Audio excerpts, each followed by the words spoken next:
Daniel Serwer is a senior fellow at the Middle East Institute. He joins me now live from Washington, D.C. Good to have you on the program. What is your take on this caretaker government? Despite promising to form an inclusive government of different ethnicities and women, that is clearly not the case. Are you surprised or no?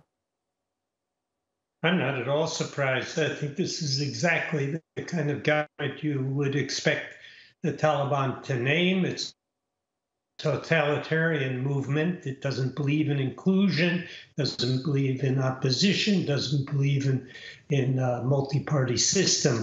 And what they've done is to appoint a very conservative set of ministers who will reflect more or less the Taliban rule of the 1990s.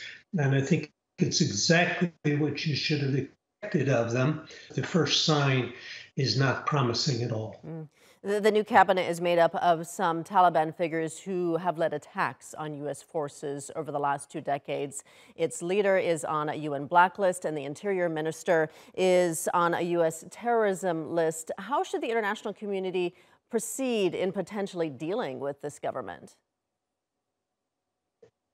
Well, cautiously and with verification of anything that they say they agree to.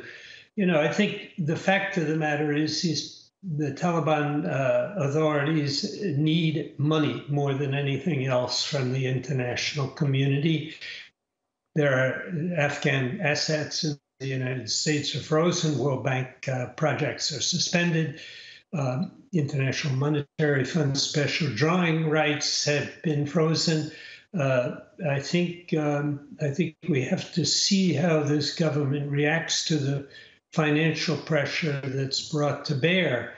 At the same time, the international community is going to have to move as quickly as possible to humanitarian assistance, because otherwise people are in truly dire straits in Afghanistan. Yeah, they certainly are. And what are the main challenges for the Taliban in governing this country? You mentioned the international funds, which have been frozen. Food is running out. I mean, what lies ahead for people there? I think it's going to be a very difficult time in Afghanistan. The Taliban will be concerned first and foremost with the security of their own new regime.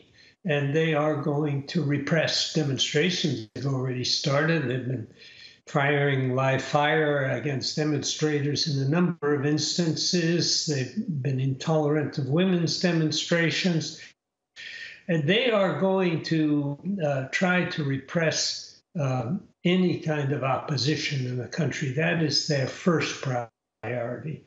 I suppose the second priority may be to try to ensure that the country isn't short of food and water, and even electricity is vital to Afghans today, as it was not in the 1990s.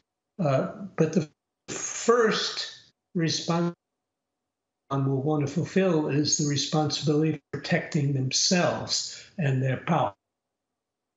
All right, we're going to leave it there for now. Daniel Serwer joining us from Washington, D.C. Thank you.